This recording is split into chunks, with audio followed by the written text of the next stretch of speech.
Le Seigneur ne commença pas son ministère en faisant des miracles. Jusqu'à ce jour, il n'avait accompli aucun miracle et il n'avait prêché aucun sermon depuis le jour de son baptême. Ce n'est qu'après avoir entendu la voix de Dieu affirmer son identité que Jean comprit et déclara qui était Jésus. Si vous voulez jouir de la grâce de Dieu, vous rendre pleinement compte de sa puissance et connaître continuellement la pensée de Dieu, apprenez alors le secret d'entendre sa voix douce et subtile tous les jours et fréquemment au cours d'une journée. Oui, le Dieu vivant et puissant parle. Il veut que nous entendions sa voix et que nous l'écoutions, que nous puissions tous apprendre ce secret. Nous devons entendre la voix de Dieu, nous dire chaque jour, voici le chemin, marchez-y. Ésaïe 30, 21.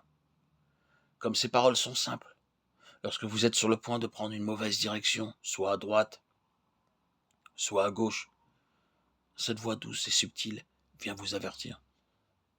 Ne prends pas ce chemin, ni cet autre. Tu vas au-devant du danger. C'est de cette façon que nous pouvons tous être journellement conduits sur la bonne voie. Aussi longtemps que nous sommes dans le monde, chacun d'entre nous doit affronter la tentation. Peu importe qui vous êtes ou ce que vous faites. En tant qu'être humain, nous devons faire face à de nombreuses tentations, à des situations et des problèmes difficiles, d'une espèce ou d'une autre. Mais lorsque nous avons appris à entendre la voix de Dieu, nous pouvons les affronter victorieusement. Dieu nous montre dans sa parole comment, dès le commencement de notre vie spirituelle, nous devons apprendre à entendre sa voix. Étudiez Exode 19, 19, 21 et 2. Dans Ézéchiel 1, 24, nous lisons l'expression suivante, la voix du Tout-Puissant. Et au chapitre 10, verset 5, la voix du Tout-Puissant lorsqu'il parle. Dans 1 Roi 19, 12, un murmure doux et léger. Vous vous rappelez comment le ciel s'ouvrit et le feu tomba lorsqu'Élie, ce puissant homme de Dieu, pria. 1 Roi 18, 38. Puis la méchante reine menaça de tuer Élie au début du chapitre 19. Aussi ce dernier a-t-il peut-être pensé que Dieu punirait sûrement Jézabel. Il s'enfuit alors et alla s'asseoir sous un genêt, car il en voulait à Dieu qui tardait à la punir. C'est ainsi que nous nous comportons parfois. Comprenant mal Dieu, nous commençons à douter de lui. Mais les voies de Dieu ne sont pas nos voies, elles sont plus élevées que les nôtres. Il n'agira pas conformément à notre voie. Élie pensait peut-être que Dieu n'accomplissait pas son devoir en ne punissant pas Jézabel.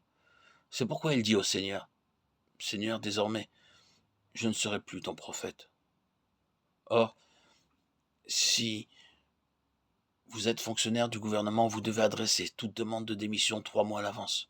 Mais Élie se contenta de donner un préavis d'1 jour.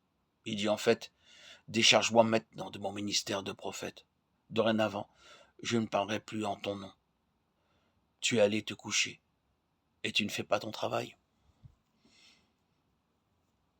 Bien souvent nous pensons de même et voulons commander Dieu. Cependant Dieu ne dormait pas. Il conduisit Élie au sommet de la montagne et là, il résolut sa difficulté, ceci d'une façon merveilleuse. Il eut d'abord un vent très fort, mais Dieu n'était pas dans le vent.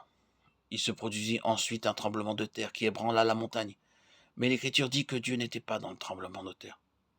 Puis vint un feu, mais Dieu n'était pas dans le feu.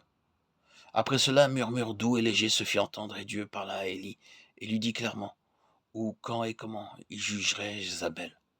En même temps, il lui révéla bien d'autres choses au sujet des événements à venir. Dans ces nombreuses références de la Bible, il nous est donc rapporté que Dieu parle. Oui, Dieu parle. Et si vous croyez en Dieu, vous devez écouter quand il parle. Il n'est pas une notion abstraite. Il est une personne. Nous pouvons l'entendre, être conduits par lui, et le connaître de façon plus intime que n'importe qui.